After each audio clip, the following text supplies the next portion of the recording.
സ്വർലോകനാടന്റെ നിത്യനാടാം ലോകം എന്നു ഞാൻ കാണുമാ നിത്യത. ഹായൻ പ്രേമമേ ഹാമേ ലോകമേ, ഹായൻ പ്രേമമേ ഹാമേ ലോകമേ എന്നു ഞാൻ കാണുമാ നിത്യത, എന്നു ഞാൻ കാണുമാ നിത്യത. Praise the Lord. എല്ലാ ഞങ്ങളുടെ അനുഗ്രഹിക്കപ്പെട്ട പ്രേക്ഷകർക്കായും ദൈവനാമത്തിൽ വന്ദനവും ആശംസ അറിയിക്കുന്നു. നിങ്ങളുടെ സഹകരണം, നിങ്ങളുടെ പ്രാർത്ഥന, നിങ്ങളുടെ എല്ലാവിധമായിരിക്കുന്ന കൈത്താങ്ങലുകൾ ഒക്കെ ഞങ്ങൾ നന്ദിപൂർവ്വം സ്മരിച്ച് നിങ്ങളെ ഓർത്ത് ദൈവത്തിന് സ്തോത്രം ചെയ്തു വരികയാണ്. കർത്താവ് നിങ്ങളെ ധാരാളമായി സഹായിക്കട്ടെ. ലോകത്തെ താങ്ങുന്ന 3 മധ്യസ്ഥന്മാർ എന്ന് തിരുവെഴുത്തിൽ പുതിയ നിയമത്തിൽ ഉള്ളതുകൊണ്ട് അത് ഓരോന്നായി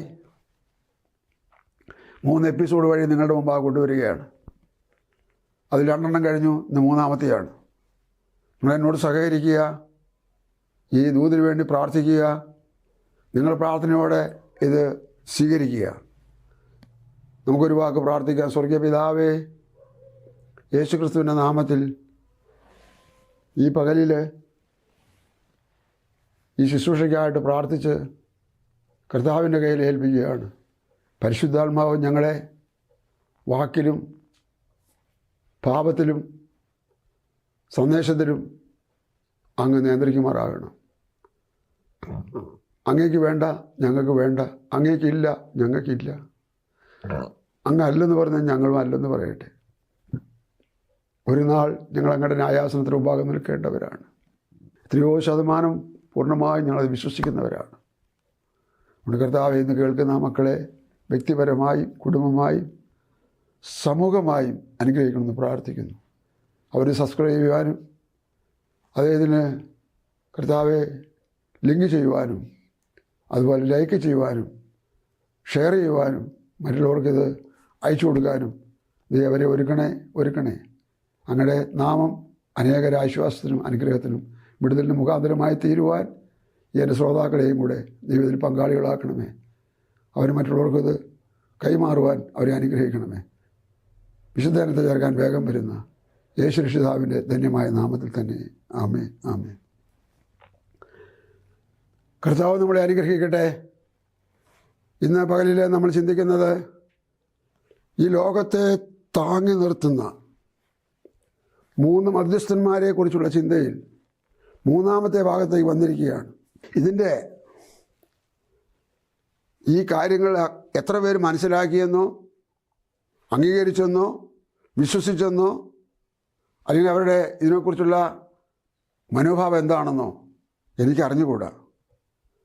പരിശുദ്ധാത്മാവ് എന്നോട് കൽപ്പിച്ചു, നിയമിച്ചു, നിയോഗിച്ചു, ആലോചന പറഞ്ഞു, സന്ദേശം തന്നു. അത് നിങ്ങളോട് പങ്കുവയ്ക്കുകയാണ്. ഓക്കെ, ദൈവം നിങ്ങളെ ഈ കേൾവിയിൽ അനുഗ്രഹിക്കട്ടെ, സഹായിക്കട്ടെ. ലോകത്തെ താങ്ങുന്ന 3-ാമത്തെ മധ്യസ്ഥർ ദൈവസഭ. 1 തിമോഥെയോസ് 2:1-3 വരെ. എന്നാൽ സകല മനുഷ്യർക്കും നാം സർവഭക്തിയോടും ഘനത്തോടും കൂടെ സാവധാനതയും സ്വസ്ഥതയുമുള്ള ജീവനം കഴിക്കേണ്ടതിന് വിശേഷാൽ രാജാക്കന്മാർക്കും സകല അധികാരസ്ഥന്മാർക്കും വേണ്ടി യാചനയും പ്രാർത്ഥനയും പക്ഷവാദവും സ്തോത്രവും ചെയ്യണം എന്ന് ഞാൻ സകലത്തിനു മുമ്പേ പ്രബോധിപ്പിക്കുന്നു. മതി. എല്ലാ ആത്മീക കാര്യങ്ങളുടെയും മുമ്പിൽ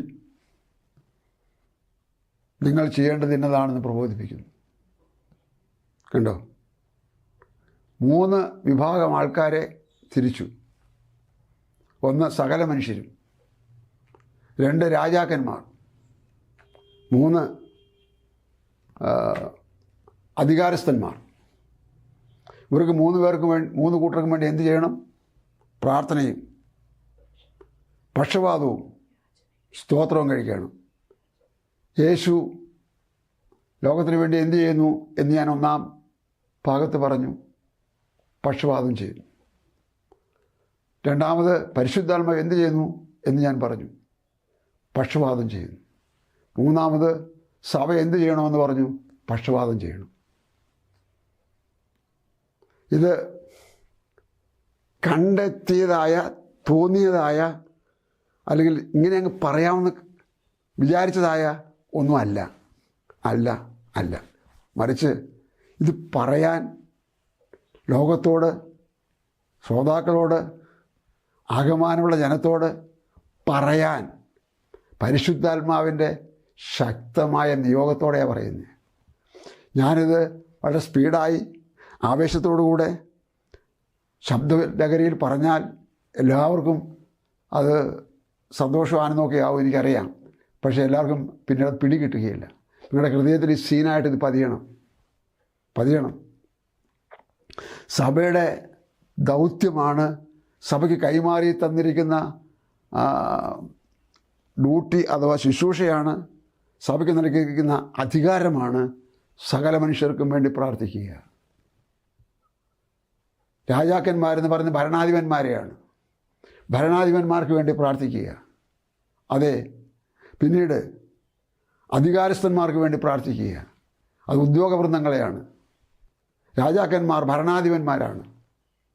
സകല മനുഷ്യരും മറ്റിതര മത വിഭാഗങ്ങളിലുള്ള സകല ജനത്തിനു വേണ്ടി പ്രാർത്ഥിക്കുക. ഞാൻ നിൽക്കുന്നത് ദൈവസന്നിധിയിലാണ്. എനിക്ക് ദൈവത്തെ 100% ഭയവും പേടിയും സ്നേഹവും ബഹുമാനവുമാണ്. ആ ദൈവത്തെ മുൻനിർത്തി ഞാൻ പറയുന്നു, ഇത് മൂന്നും ചെയ്തു വരുന്ന മറ്റ് പലരിലെ പോലെ ഒരു പാവപ്പെട്ടവനാണ് ഞാൻ. അതുകൊണ്ട് എനിക്കിത് റൈറ്റുണ്ട് പറയാൻ, പ്രാഗൽഭ്യമുണ്ട് പറയാൻ. ശരി ആകട്ടെ, സകലത്തിന് മുമ്പേ പറയുന്നു എന്ന് പറഞ്ഞുകൊണ്ട് ഒരു സുവിശേഷകനോട് മറ്റൊരു സുവിശേഷകനായ പൗലോസ്ലീഹ ആത്മനിയോഗത്തോടെ എഴുതി പറഞ്ഞ രേഖാപരമായ നിയോഗമാണത്. അപ്പോൾ തള്ളണോ കൊള്ളണോ ഇതിനുള്ള എൻ്റെ മുമ്പിലെ ചോദ്യം. അത് തള്ളിയാൽ പുസ്തകത്തിലെ ഇഷ്ടമുള്ളത് എടുത്തു, ഇഷ്ടമില്ലാത്തത് തള്ളി എന്ന് വരും. പാടില്ല. എല്ലാ തിരുവെഴുത്തും ദൈവനിശ്വാസ്യമാകയാൽ ദൈവത്തിൻ്റെ മനുഷ്യൻ എല്ലാറ്റിലും തികവും നിറവും പ്രാപിച്ച് തികഞ്ഞവനാകണം എന്നാണ് രേഖപ്പെടുത്തിയേക്കുന്നത്. ഈ തിരുവെഴുത്തും ദൈവനിശ്വാസ്യമാണ്. ദൈവനിശ്വാസം എന്ന് പറഞ്ഞാൽ ദൈവത്തിൻ്റെ ശ്വാസോച്ഛ്വാസമാണിത്. സഭയുടെ ദൗത്യം ലോകത്തിന് വേണ്ടി പ്രാർത്ഥിക്കണം, ഭരണകർത്താക്കൾക്ക് വേണ്ടി പ്രാർത്ഥിക്കണം, അധികാരസ്ഥന്മാർക്ക് വേണ്ടി പ്രാർത്ഥിക്കണം. അതെ, എനിക്കതൊരു സന്തോഷമാണ്, ഞാനിത് ചെയ്യുന്നു. അതുകൊണ്ട് വളരെ എളിമയോടെ പറയട്ടെ, മറ്റൊത്തിരി പേർക്ക് ലഭിക്കാത്തതായ ഒത്തിരി ആത്മീക വെളിപ്പാടുകൾ ദാനിയേൽ എന്ന മനുഷ്യൻ്റെ ശൈലി പറഞ്ഞാൽ രഹസ്യങ്ങൾ വെളിപ്പെടുന്ന ഒരു ദൈവം സ്വർഗത്തിലുണ്ട്. അവൻ എനിക്കത് വെളിപ്പെടുത്തി തന്നിരിക്കുന്നു. അങ്ങനെ ആ ദൈവിക വെളിപ്പാടിൽ നിന്നുകൊണ്ടാണ്, നിയോഗത്തിലും നിയമനത്തിൽ നിന്നുകൊണ്ടാണ് ഞാനിത് പറയുന്നത്. മനസ്സിലായോ? ഭാരത സർക്കാരിന് വേണ്ടി പ്രാർത്ഥിക്കുന്ന ഒരു അഭിമാനമാണ്, അവമാനമല്ല. സ്റ്റേറ്റ് സർക്കാരിന് വേണ്ടി പ്രാർത്ഥിക്കുന്നത് അതുതന്നെയാണ്. ഇവിടുത്തെ അധികാരസ്ഥന്മാരായ ഭരണാധിപന്മാർക്ക് വേണ്ടി പ്രാർത്ഥിക്കുന്നത് ദൈവനിയോഗത്തിലും ദൈവിക പ്രബോധനത്തിലും കൽപ്പനയിലുള്ള കാര്യമാണ്. അങ്ങനെ ഈ 3 മധ്യസ്ഥത, മൂന്നാമത്തെ മധ്യസ്ഥതയിലാണ് വന്നു നിൽക്കുന്നത് ഞാൻ പറഞ്ഞല്ലോ. ഈ 3 മധ്യസ്ഥത മറികടന്ന് ദൈവത്തിന് തന്നെ ന്യായവിധി നടത്താൻ കഴിയത്തില്ല.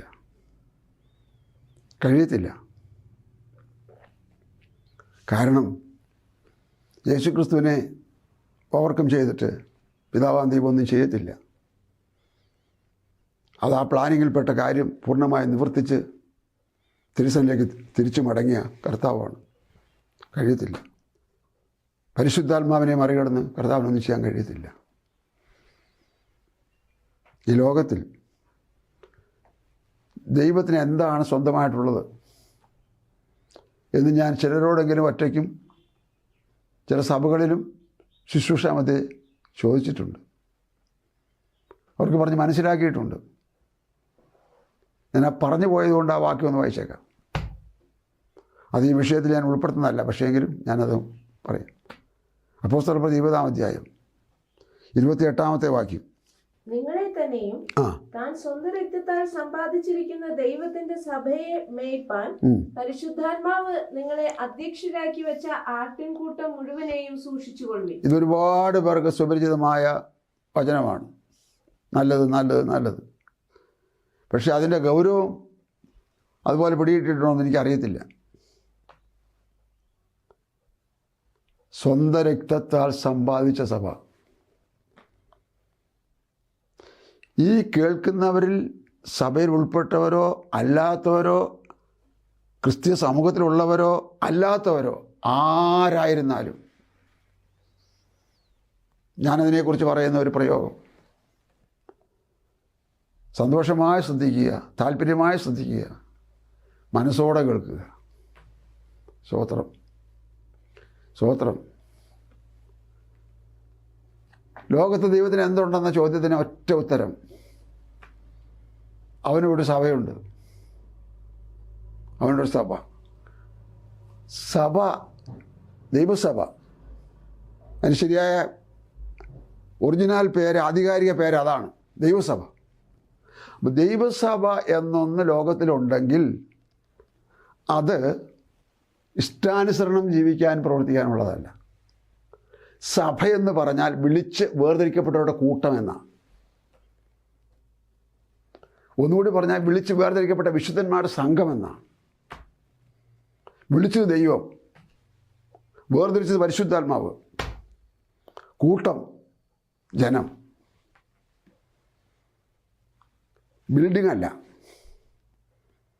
ബിൽഡിങ്ങിലെ അകത്തുള്ള വസ്തുക്കൾ ഏതെങ്കിലും ഒന്നുമല്ല. ഫോട്ടോയല്ല. അതുപോലുള്ള എന്തെങ്കിലും ചൂണ്ടിക്കാണിക്കാവുന്ന ഒന്നല്ല. ചലിക്കുന്നതാണത്. സഭ ചലിക്കുന്നത്. എന്താണ് ഞാനിങ്ങനെ മണ്ടത്തരം പറയുന്നത് നിങ്ങൾക്ക് തോന്നുന്നുണ്ടോ? സഭ എന്ന് പറയുന്നത് അവൻ്റെ ജനമാണ്. ജനം ജീവനുള്ളവരാണ്. ജനം വല്ലാത്തവർക്ക് ജീവനില്ലേ? ഉണ്ട്. ആ ജീവനല്ല ഈ ജീവൻ. ഇത് രണ്ടും രണ്ടാ. ഇത് ആത്മീക ജീവനാണ്. ദൈവരാജ്യത്തിലേക്കുള്ള യാത്രക്കാരുടെ ജീവനാണ്. മാനസാന്തരപ്പെട്ടവർക്ക് ദൈവം ദാനമായി കൊടുത്ത ജീവനാണ്. രക്ഷിക്കപ്പെട്ടവർക്കും ദൈവകൽപ്പനയ്ക്ക് മുമ്പ് തലകുനിച്ചവർക്കും ദൈവം കൊടുക്കുന്ന ഗിഫ്റ്റാണ് ഈ ജീവൻ. ആ ജീവനുള്ള വ്യക്തികൾ ഒരുമിച്ച് കൂടുമ്പോൾ 5 പേരോ 50 പേരോ 500 പേരോ 5000 പേരോ 5 ലക്ഷം പേരോ 5 കോടി പേരോ ഒരുമിച്ച് ചേർന്നാലും അത് ദൈവത്തിൻ്റെ സഭയാണ്. അവർ ചലിക്കുന്നവരാണ്. മിണ്ടാപ്രാണികളല്ല.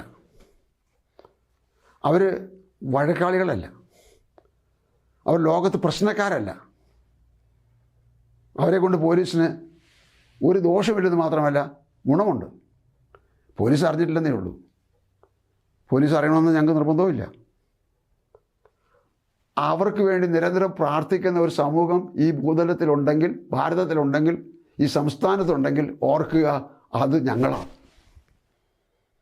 വരാനുണ്ടെങ്കിൽ പറഞ്ഞോട്ടെ, എനിക്ക് വിരോധമൊന്നുമില്ല. ഞങ്ങൾക്ക് പറയാൻ റൈറ്റുണ്ട്, ഞങ്ങൾക്ക് പറയാൻ പ്രാഗൽഭ്യമുണ്ട്. അധികാരസ്ഥന്മാർക്ക് വേണ്ടി പ്രാർത്ഥിക്കാൻ പറഞ്ഞ ആ പ്രമാണം പാലിക്കാത്ത ഞങ്ങൾക്ക് എന്താ പറയാനുള്ള പിന്നെ ലോകത്തോട്? അതുകൊണ്ടാണ് ഞങ്ങൾ പറയുന്നത്. അപ്പോൾ അധികാരസ്ഥന്മാരായവർക്ക് വേണ്ടി ഞങ്ങൾ പ്രാർത്ഥിക്കുന്നു, ഭരണകർത്താക്കൾക്ക് വേണ്ടി ഞങ്ങൾ പ്രാർത്ഥിക്കുന്നു, രോഗികൾക്ക് വേണ്ടി, ദാരിദ്ര്യരേഖയിലായിരിക്കുന്നവർക്ക് വേണ്ടി, വീടില്ലാത്തവർക്ക് വേണ്ടി, ഇവിടുത്തെ കലഹക്കാർക്ക് വേണ്ടി, ജയിലിൽ കിടക്കുന്നവർക്ക് വേണ്ടി,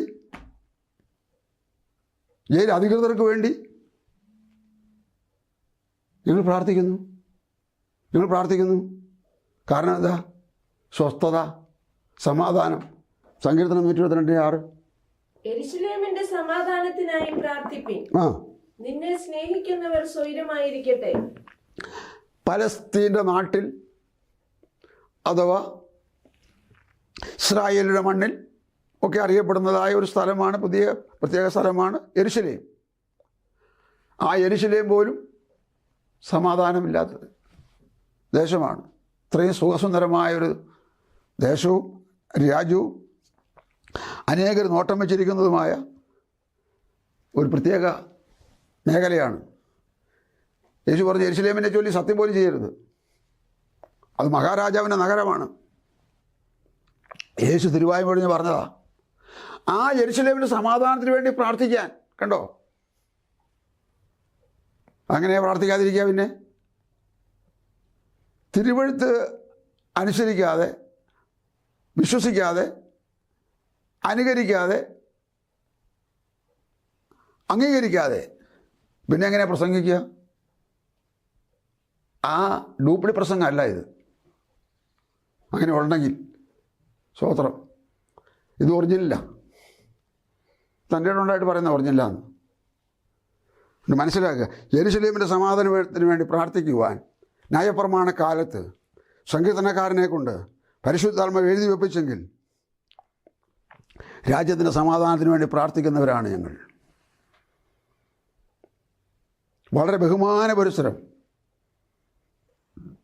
തലവണയ്ക്ക് വിനയത്തോടെ ഇവിടുത്തെ പോലീസ് ഡിപ്പാർട്ട്മെൻറ്റിനോട് ഞങ്ങൾ ചോദിക്കുന്നു, ഞങ്ങളെപ്പോലുള്ള ദൈവസഭയിലെ അംഗങ്ങളായ വിശ്വാസികളോ പാസ്റ്റേഴ്സോ ആയവർ ആരൊക്കെ പിടിക്കപ്പെട്ടിട്ടുണ്ട് ക്രിമിനൽ കുറ്റത്തിൽ? ആരൊക്കെ കസ്റ്റഡിയിലുണ്ട്? ആരൊക്കെ ജയിലിലുണ്ട് ക്രിമിനൽ കുറ്റത്തിൽ? ജയിലിൽ കുറഞ്ഞ് കുറേ പലരും മാനസാന്തരപ്പെട്ട് രക്ഷിക്കപ്പെട്ടിട്ടുണ്ട്. അവരിന്നും ജയിൽ പുള്ളികളാണെങ്കിലും അവർ മാനസാന്തരപ്പെട്ടവരാണ്. അവരുടെ കാര്യമല്ല ഞാൻ ചോദിച്ചത്. ഞാൻ അവരെ സ്നേഹിക്കുന്നു, ബഹുമാനിക്കുന്നു, അതല്ല ഞാൻ ചോദിച്ചത്. ക്രിമിനൽ കുറ്റം കൊണ്ട് പിടിച്ച് കേസായി കുറ്റവാളിയായി കുറ്റം തെളിഞ്ഞ് ശിക്ഷ അനുഭവിക്കുന്നവരായി എത്ര ക്രിമിനൽ പുള്ളികളുണ്ട് ജയിലിൽ? അപ്പോൾ പോലീസിന് ഞങ്ങളെ കൊണ്ട് ബുദ്ധിമുട്ടില്ല. ഇല്ല ഇല്ല, ബഹുമാന പുരുഷനും പറയുകയാണ്. പിന്നെ നിങ്ങൾക്കൊരു ഗുണമുണ്ട് ഞങ്ങളെ കൊണ്ട്. എല്ലാ സന്ദർഭങ്ങളിലും നിങ്ങൾക്ക് വേണ്ടി ഞങ്ങൾ ദിവസം പ്രതി പ്രാർത്ഥിക്കുന്നവരാണ്. അതൊരു ഗുണമല്ലേ? ഇനിയെങ്കിലും വേണ്ട, ഒരാൾ പ്രാർത്ഥിക്കാനെങ്കിലും വേണ്ടേ? ആ സാക്ഷ്യം പറയാൻ വേണ്ടേ? ഞങ്ങൾ പറയുന്നത് വ്യാജമാണെന്നിരിക്കട്ടെ, അതോ കള്ളമാണെന്നിരിക്കട്ടെ, ഞങ്ങളെങ്ങനെ ദൈവമുമ്പാകെ പിന്നെ പ്രാർത്ഥിക്കും? കള്ളം പറഞ്ഞിട്ട്, കള്ളം ചെയ്തിട്ട്, നുണ പറഞ്ഞിട്ട്. അതുകൊണ്ട് പ്രിയ സാറന്മാരെ, അധികാരസ്ഥരായ പ്രിയരെ, ഞങ്ങൾ ഈ ലോകത്തിന്, ഈ രാജ്യത്തിന് ഒരനുഗ്രഹമാണെന്ന് നിങ്ങൾ മനസ്സിലാക്കിയിട്ടില്ലെങ്കിൽ ഇതിനാൽ നിങ്ങൾ മനസ്സിലാക്കണമേ എന്ന് നിങ്ങളുടെ പാദം പിടിച്ച് നിങ്ങളോട് അപേക്ഷിക്കുക. എന്തിനാ? ഞങ്ങളുടെ കുടുംബം പുലർത്താനൊന്നുമല്ല, ഞങ്ങൾക്ക് സംഭാവന തരാനുമല്ല. പിന്നെയോ ഞങ്ങളെ ഒരംശം മനസ്സിലാക്കി വെച്ചാൽ നല്ലതാണെന്ന് പറയാനാണ്, നല്ലതാണെന്ന് പറയാൻ. ഞങ്ങളുടെ ഈ കഠിനാധ്വാനത്തിന് ഒരു താങ്ങായിരിക്കട്ടെ, തണലായിരിക്കട്ടെ ഞങ്ങളുടെ പ്രാർത്ഥന. ഞങ്ങൾ ഒരുവിധമൊക്കെ ബോധമുള്ളവരും വകതിരിവും തിരിച്ചറിവുള്ളവരാണ്. പോലീസിൻ്റെ കഷ്ടപ്പാട് ഞങ്ങൾ കാണുന്നുണ്ട്, കേൾക്കുന്നുണ്ട്. അതുപോലെ കോടതിയുടെയും അതിനോട് ബന്ധപ്പെട്ട അനുബന്ധമായിട്ടുള്ള ഒറ്റ കാര്യങ്ങൾ ഞങ്ങൾ കാണുന്നുണ്ട്, കേൾക്കുന്നുണ്ട്. ഞാനെന്താ പറഞ്ഞു വന്നത്? ദൈവസഭയാണ് മൂന്നാമത്തെ മധ്യസ്ഥർ. അവർ ഇടപെടാതെ ദിനം പ്രതി ദൈവസന്നിധിയിൽ പ്രാർത്ഥിക്കുന്നവരാണ്. എന്തിനു വേണ്ടി? രാജ്യത്തിൻ്റെ സമാധാനത്തിന് വേണ്ടി, ലോകത്തിലെ ശാന്തതയ്ക്ക് വേണ്ടി. യുദ്ധക്കെടുതിയിൽ ആൾനാശം കുറയട്ടെ, മാറട്ടെ, യുദ്ധം ഇല്ലാതാകട്ടെ. യുദ്ധം പ്രശ്നപരിഹാരമല്ലല്ലോ. യുദ്ധം പകരത്തിന് പകരം തീർക്കുന്നതല്ലേ. യുദ്ധം താൻ തിണ്ണമടക്ക് കാണിക്കുന്നതല്ലേ. അവരാരായാലും എനിക്കെന്ത്? ഇത് ശരിയായ രീതിയല്ല. മനുഷ്യൻ മനുഷ്യനെ കൊല്ലുന്നു. ഇതെന്ത് നീതിയാണ്? ഇതെന്ത് ന്യായമാണ്? അതാ മറ്റേ നാട്ടുകാരായാലും സ്വന്തം നാട്ടുകാരായാലും എല്ലാം ഈക്വലല്ലേ. അതുകൊണ്ട് ഞാൻ പറഞ്ഞത് മൂന്നാമത്തെ മധ്യസ്ഥൻ്റെ കാര്യം പറഞ്ഞുകൊണ്ടിരിക്കുകയാണ്. ലൂക്കോസ് 11:11-12 വാക്യം വായിച്ച്. എന്നാൽ നിങ്ങളിൽ ഒരു അപ്പനോട് മകൻ അപ്പം ചോദിച്ചാൽ അവന് കല്ല് കൊടുക്കുമോ? അല്ല മീൻ ചോദിച്ചാൽ മീനിന് പകരം പാമ്പിനെ കൊടുക്കുമോ? മുട്ട ചോദിച്ചാൽ തേളിനെ കൊടുക്കുമോ? അങ്ങനെ ദോഷികളായ നിങ്ങളുടെ മക്കൾക്ക് നല്ല ദാനങ്ങളെ കൊടുപ്പാൻ അറിയുന്നുവെങ്കിൽ സ്വർഗസ്ഥനായ പിതാവ് തന്നോട് യാചിക്കുന്നവർക്ക് പരിശുദ്ധാത്മാവിനെ എത്രയധികം കൊടുക്കും. മതി. അപ്പോൾ ഇവിടെ 6 മുതലുള്ള 2 വാക്യം കൂടെ വായിച്ച് അതിൻ്റെ 6-ാം വാക്യം മുതൽ 11:6 മുതൽ ലൂക്കോസ് സുവിശേഷം 11:6 മുതൽ 2 വാക്യം കൂടെ വായിച്ചേ. എന്റെ ഒരു സ്നേഹിതൻ വഴിയാത്രയിൽ എന്റെ അടുക്കൽ വന്നു. അവന് വിളമ്പി കൊടുപ്പാൻ എന്റെ പക്കൽ ഏതുമില്ല എന്ന് അവനോട് പറഞ്ഞാൽ, എന്നെ പ്രയാസപ്പെടുത്തരുത്, കതകടച്ചിരിക്കുന്നു, പൈതകളും എന്നോടുകൂടെ കിടക്കുന്നു, എഴുന്നേറ്റ് തരുവാൻ എനിക്ക് കഴിയുകയില്ല എന്ന് അകത്തുനിന്ന് ഉത്തരം പറഞ്ഞാലും അവൻ സ്നേഹിതനാകൊണ്ട് എഴുന്നേറ്റ് അവന് കൊടുക്കയില്ലെങ്കിലും അവൻ ലജ്ജ കൂടാതെ മുട്ടിക്കും നിമിത്തം എഴുന്നേറ്റ് അവന് വേണ്ടുന്നിടത്തോളം കൊടുക്കും എന്ന് ഞാൻ നിങ്ങളോട് പറയുന്നു. എന്നെ പ്രയാസപ്പെടുത്തരുത്, പൈതങ്ങൾ എന്നോട് കിടക്കുന്നു, എഴുന്നേറ്റ് തരുവാൻ കഴിയുകയില്ല എന്നിങ്ങനെ 3 തടസ്സവാദങ്ങൾ അകത്തുനിന്ന് പുറത്തു നിൽക്കുന്നവന് കേൾക്കത്തക്കവണ്ണം പറഞ്ഞപ്പോൾ അവൻ വിട്ടുപോകേണ്ടതല്ലേ? പിന്നെ അവിടെ ശല്യപ്പെടുത്താൻ പാടുണ്ടോ? സമയം അർദ്ധരാത്രിയാണല്ലോ.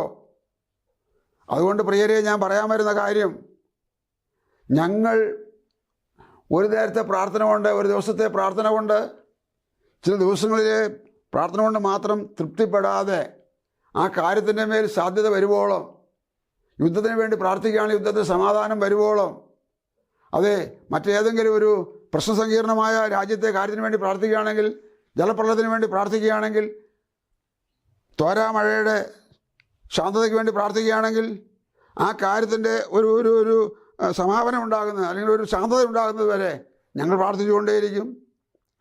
എഴുന്നേൽക്കാത്ത ദൈവത്തെ ഞങ്ങൾ എഴുന്നേൽപ്പിക്കും. ഇതിനെക്കുറിച്ച് വ്യാഖ്യാനിക്കാൻ വേറെ ഒത്തിരി ഉണ്ടെങ്കിൽ അതിന് ആവശ്യമില്ല, അതോ സമയമില്ല. നിങ്ങൾ മനസ്സിലാക്കുക, ഞങ്ങളുടെ ജോലി, പ്രധാനപ്പെട്ട ജോലിയിൽ ആദ്യത്തെ ഒരു ജോലിയാണ് പ്രാർത്ഥന. അത് ഞങ്ങളുടെ കുടുംബത്തിൽ ഞങ്ങൾക്ക് വേണ്ടി മാത്രം 10 മിനിറ്റ് പ്രാർത്ഥന എഴുന്നേറ്റ് പോകുന്ന പണിയല്ല. ഞങ്ങളൊരു ദിവസം രാവിലെ 3 മണിക്കൂർ 3.5 മണിക്കൂർ പ്രാർത്ഥിക്കുന്ന പറഞ്ഞാൽ നിങ്ങൾ അന്തം വിട്ടു പോകയില്ലേ? സത്യമാണത്. അപ്പോൾ ഞങ്ങൾക്ക് ഒരുപാട് കാര്യങ്ങൾക്ക് വേണ്ടി, ഒരുപാട് മനുഷ്യർക്ക് വേണ്ടി പ്രാർത്ഥിക്കാനുണ്ട്. എന്നോട് പ്രാർത്ഥിക്കാൻ പറഞ്ഞവർ ധാരാളം പേരുണ്ട്. അവിടെ ലിസ്റ്റൊക്കെ ഞങ്ങളുടെ മനസ്സിലുണ്ട്, പോരാതെ നിങ്ങൾ എഴുതി വെച്ചിട്ടുണ്ട്. അതെല്ലാം ഓരോരുത്തർ പ്രാർത്ഥിച്ച് വരുമ്പോൾ സമയം പോകും. എന്താണ് പറഞ്ഞു വന്നതിൻ്റെ താല്പര്യം? എന്താണ് പറഞ്ഞു വന്നത്? ലോകത്തെ താങ്ങുന്ന 3 മധ്യസ്ഥന്മാരിൽ ഒരു ഭാഗം എന്ന് പറയുന്നത് യേശുക്രിസ്തുവിൻ്റെ സഭ അഥവാ ദൈവസഭ ഇവിടെ പക്ഷപാതം ചെയ്തുകൊണ്ടിരിക്കുന്നു. രാജ്യത്തിൻ്റെ സമാധാനത്തിന് വേണ്ടി, അധികാരസ്ഥന്മാരുടെ പ്രവർത്തനം സജീവമാകാൻ വേണ്ടി, ഭരണാധിപന്മാരെ കർത്താവ് നേർവഴിക്ക് നടത്തി കാര്യങ്ങൾ ഭംഗിയാക്കി തീർക്കാൻ വേണ്ടി, സമാധാനപരമായി തീർക്കാൻ വേണ്ടി, ഇങ്ങനെ സകല മനുഷ്യർക്കും വേണ്ടിയുള്ള ഞങ്ങളുടെ പ്രാർത്ഥന ഞങ്ങളുടെ ദൗത്യമാണ്. അത് പക്ഷപാതമാണെന്ന് പറഞ്ഞാൽ ഞങ്ങളുടെ രാജ്യത്തെ പക്ഷം പിടിച്ചുകൊണ്ട്, സംസ്ഥാനത്തെ പക്ഷം പിടിച്ചുകൊണ്ട്, ഞങ്ങൾ ഭരണാധികാരികളെയും ഞങ്ങളുടെ അധികാരസ്ഥന്മാരെയും സകല പേരെയും പക്ഷം പിടിച്ചുകൊണ്ട് ഞങ്ങൾ അവർക്ക് വേണ്ടി വാദിക്കുമ്പോൾ, യേശു വാദിച്ചപ്പോൾ കേട്ട ദൈവം, പരിശുദ്ധാത്മാവ് വാദിച്ചപ്പോൾ കേട്ട ദൈവം, ഞങ്ങൾ അഥവാ അവൻ്റെ സഭ ദൈവത്തോട് പ്രാർത്ഥിച്ച് വാദിക്കുമ്പോൾ കേൾക്കും, അത് ചെയ്യും. തടസ്സം പറഞ്ഞാലും 3 തടസ്സം പറഞ്ഞിട്ടും ഈ സ്നേഹിതൻ പോയില്ലല്ലോ. അവർ തമ്മിലുള്ള അറ്റാച്ച്മെൻറ്റ് ബന്ധം അത്ര വലിയതായിരുന്നു എന്ന് പറഞ്ഞാൽ, അകത്തുള്ള സ്നേഹിതനും പുറത്തുള്ള സ്നേഹിതനും, അകത്തുള്ള ദൈവത്തെ കാണിക്കുന്നു, പുറത്തുള്ളത് വിശ്വാസികളെ കാണിക്കുന്നു, മക്കളെ കാണിക്കുന്നു. ആ മക്കളും അപ്പനുമായിട്ടുള്ള ബന്ധം, അതായത് പിതാവായ ദൈവവും ഞാനുമായിട്ടുള്ള ബന്ധം, ഞാൻ രക്ഷിക്കപ്പെട്ടെങ്കിൽ, ഞാൻ കർത്താവിൻ്റെ കൽപ്പന പ്രമാണിച്ചെങ്കിൽ, കർത്താവിൻ്റെ വഴി നടക്കുന്നെങ്കിൽ ഞാനും ദൈവമായിട്ടൊരു ഉറ്റ ബന്ധമുണ്ട്. ആ ബന്ധത്തിൻ്റെ അടിസ്ഥാനത്തിൽ എൻ്റെ പിതാവിന് അകത്തുണ്ടെങ്കിൽ ഞാൻ അവനെ എഴുന്നേൽപ്പിക്കാൻ എന്നെക്കൊണ്ട് കഴിയുമെന്നാണ് ആ ഭാഗം പഠിപ്പിക്കുന്നത്. അത് ഞാനത് ചെയ്തുകൊണ്ടേയിരിക്കും, ഞാനത് നിർത്തിച്ചുകൊണ്ടേയിരിക്കും. ഒരു ദിവസം ഒരു സമയം എഴുന്നേൽക്കും, കർത്താവ് വേണ്ടുവോളം ചെയ്യും. ഞാൻ 3 അപ്പം ചോദിച്ച് ചെന്നവനാണ്. ആ 3 അപ്പം ചോദിച്ച് ചെന്നപ്പോൾ, എഴുന്നേറ്റ് തന്നപ്പോൾ 3ഉം 4ഉം 10 ഒന്നും അല്ല തന്നെ, വേണ്ടുവോളം എത്രത്തോളം ഉണ്ടാമോ അത്രത്തോളം തന്നുവെന്ന് പറഞ്ഞാൽ അതിനർത്ഥം ഇവിടെ അപ്പവും അപ്പനും അല്ല വിഷയം, മറിച്ച് ഒരു കാര്യത്തിന് തടസ്സവാദം ഉന്നയിച്ചാലും മടുക്കാതെ പ്രാർത്ഥിക്കാനാണ്. മടുക്കാതെ ഞങ്ങൾ പ്രാർത്ഥിക്കും. രാജ്യത്തിന് വേണ്ടി ഞങ്ങൾ പ്രാർത്ഥിക്കും. ഞങ്ങൾക്ക് അവാർഡ് റിവാർഡൊന്നും വേണ്ട. ഞങ്ങൾക്ക് അംഗീകാരവും പ്രോത്സാഹനമൊന്നും വേണ്ട.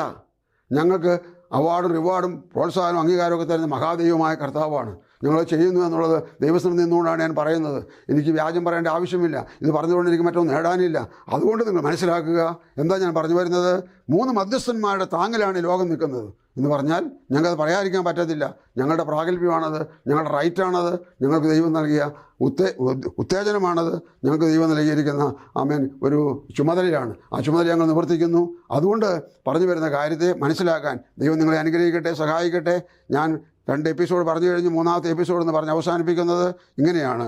ലോകത്തെ താങ്ങുന്ന 3 മധ്യസ്ഥന്മാരിൽ ഒന്ന് ഞങ്ങളുടെ കർത്താവായ യേശു പക്ഷവാദം ചെയ്യുന്നു. 2 പരിശുദ്ധാത്മാവാം കർത്താവ് ഈ അന്യായത്തിനെതിരെ അഥവാ ഈ ലോകത്തെ തിന്മയ്ക്കെതിരെ ദുരാത്മാവിനെ തടുത്തു നിർത്തിയിട്ട് അതെ ആ കാര്യത്തിന് നീക്കുപോക്കുണ്ടാകുന്നു. സഭയെ അതുപോലെ തന്നെ താങ്ങി പരിശുദ്ധാത്മാവ് പക്ഷവാദം ചെയ്യുന്നു. 3-ാമത് യേശുക്രിസ്തുവിൻ്റെ സഭ പക്ഷവാദം ചെയ്യുന്നു. അങ്ങനെ ഇരിക്കെ ഈ 3 പക്ഷവാദങ്ങളുടെ താങ്ങ് അത് മനുഷ്യൻ്റെ കണക്കൂട്ടലിൻ്റെ ശക്തിയും അല്ല, പ്രവൃത്തിയും അല്ല. അത് ഒരു വലിയ ദൈവപ്രവൃത്തിയാണ്, ഒരു താങ്ങാണത്. കാരണം ദൈവത്തിന് പ്രാർത്ഥിച്ചാൽ മാത്രമേ ചെയ്യാൻ കഴിയൂ എന്ന് ദൈവത്തിൻ്റെ വ്യവസ്ഥയിൽപ്പെട്ട കാര്യമാണ്. ദൈവത്തിൻ്റെ റൂളിംഗ് അതാണ്, ദൈവത്തിൻ്റെ ആജ്ഞ അതാണ്, ദൈവത്തിൻ്റെ നിയോഗമാണ്. ദൈവം നൽകിയിരിക്കുന്ന മനുഷ്യർക്ക് നൽകിയ നിയോഗം അതാണ്. അതുകൊണ്ട് ചെയ്യാതിരിക്കാൻ പറ്റത്തില്ലാത്തതുകൊണ്ട് അവർ ചെയ്യുന്നു. ഈ 3 മധ്യസ്ഥന്മാരുടെ താങ്ങ് ലോകത്തിനുണ്ടെന്ന്, രാജ്യത്തിനുണ്ടെന്ന്, സംസ്ഥാനത്തിനുണ്ടെന്ന്, ഭരണകർത്താക്കൾക്കുണ്ടെന്ന്, അധികാരസ്ഥന്മാർക്കുണ്ടെന്ന്, സകല മനുഷ്യർക്കുണ്ടെന്ന് നിങ്ങൾ മനസ്സിലാക്കാൻ ഈ സന്ദേശം മുഖാന്തരമാകട്ടെ. ഇത് പങ്കിടാൻ, ഇത് കേട്ടവർക്ക് സാധ്യതയാകട്ടെ. ലിങ്ക് അയച്ചു കൊടുക്കാൻ സാധ്യതയാകട്ടെ. അത് ലൈക്ക് ചെയ്യാൻ സാധ്യതയാകട്ടെ. അത് സബ്സ്ക്രൈബ് ചെയ്യാൻ നിങ്ങളുടെ മനസ്സ് തുറക്കട്ടെ. നിങ്ങൾക്ക് ചിലവില്ലാത്തൊരു കാര്യവും നിങ്ങൾക്ക് സഹകരിക്കാവുന്നൊരു കാര്യവും നിങ്ങളെ പരമേൽപ്പിച്ചുകൊണ്ട് ഞാനിത് ചുരുക്കുന്നു. എന്നോട് പലരും ഇപ്രകാരം ആവശ്യപ്പെട്ടതുകൊണ്ടും കൂടിയാണ് ഞാൻ ഈ ലൈക്ക് ചെയ്യുന്ന കാര്യവും സബ്സ്ക്രൈബ് ചെയ്യുന്ന കാര്യമൊക്കെ പറയുന്നത്. ദൈവത്തിന് സ്തോത്രം. അത് ചെയ്യുവാൻ ഞങ്ങളെ പ്രേരിപ്പിച്ചുകൊണ്ട് ഞാൻ പ്രാർത്ഥിച്ച് അവസാനിപ്പിക്കാൻ പോവുകയാണ്. കർത്താവ് അനുഗ്രഹിക്കട്ടെ. സ്വർഗീയ പിതാവേ, യേശുക്രിസ്തുവിൻ്റെ നാമത്തിൽ ഈ പകലിൽ പ്രാർത്ഥിക്കുന്ന വേളയിൽ അമ്മൻ കർത്താവെ, ഞങ്ങൾക്ക് കറണ്ടിന് തടസ്സമുണ്ടായി എങ്കിലും ഞങ്ങളുടെ കർത്താവ് പിന്നെയും കറണ്ട് ഞങ്ങൾക്ക് തന്നല്ലോ. നന്ദി കർത്താവേ. ഇത് കേട്ട ജനത്തിന് ആമേൻ കർത്താവ് പ്രാർത്ഥിക്കുന്ന ഒരു സമൂഹം, വലിയൊരു സമൂഹം ഭൂതലത്തിലുണ്ടെന്ന്, ഭാരതത്തിലുണ്ടെന്ന്, കേരളത്തിലുണ്ടെന്ന്, മലബാറിലുണ്ടെന്ന് ബോധ്യം വരുത്തണമേ കർത്താവേ. അങ്ങ് സത്യത്തിൻ്റെ പക്ഷം നിൽക്കുന്ന നാഥനാണല്ലോ. നീതിയുടെ പക്ഷത്ത് അങ്ങ് ഉണ്ടല്ലോ. ന്യായത്തിൻ്റെയും വിശുദ്ധിയുടെയും പക്ഷത്ത് അങ്ങ് ഉണ്ടല്ലോ. അതുകൊണ്ട് കർത്താവേ, ഞങ്ങൾക്കുള്ള വിധി അങ്ങയുടെ സന്നിധിയിൽ നിന്ന് പുറപ്പെടട്ടെ. അങ്ങയുടെ കണ്ണ് നേർ കാണുമാറാകട്ടെ കർത്താവേ, കാണുമാറാകട്ടെ. ഈ ലോകം, ഈ രാജ്യം കർത്താവിനാൽ നിയന്ത്രിക്കപ്പെട്ടും അസ്വസ്ഥതയുടെ പിടിയിൽ അകപ്പെട്ട് കിടക്കുന്ന പ്രശ്നങ്ങളുടെ പരിഹാരത്തിനായി ദൈവം അവരെ കൈ നീട്ടണമേ, അനുഗ്രഹിക്കണമേ, സഹായിക്കണമേ. ഈ കേട്ട എൻ്റെ ശ്രോതാക്കളായ കർത്താവെ, പ്രേക്ഷകരെ അനുഗ്രഹിച്ച് പ്രാർത്ഥിക്കുന്നു. പേരായി അവരുടെ കുടുംബങ്ങളായി അവരുടെ പ്രശ്നങ്ങളിൽ ദൈവത്തിൻ്റെ ഇടപെടലുണ്ടായിട്ട് അവരെ സഹായിക്കണമെന്ന് പ്രാർത്ഥിക്കുന്നു. നീക്കുപോക്ക് ഉദ്ധാരണം നൽകണമെന്ന് പ്രാർത്ഥിക്കുന്നു. യേശു രാജാവും വേഗം വരുന്നെന്നും ആ വരുന്ന യേശുവിനോടുകൂടെ പുറപ്പെടണമെന്നുള്ള ഞങ്ങളുടെ ദാഹവും ഞങ്ങളുടെ ഒരുക്കവും പോലെ ഈ പ്രിയപ്പെട്ടവർക്ക് ഉണ്ടാകട്ടെ. സകല മഹത്വം അങ്ങേക്ക് വിശുദ്ധജനത്തെ ചേർക്കാൻ വേഗം വരുന്ന യേശുക്രിസ്തുവിൻ്റെ ധന്യമായ നാമത്തിൽ തന്നെ ആമേൻ.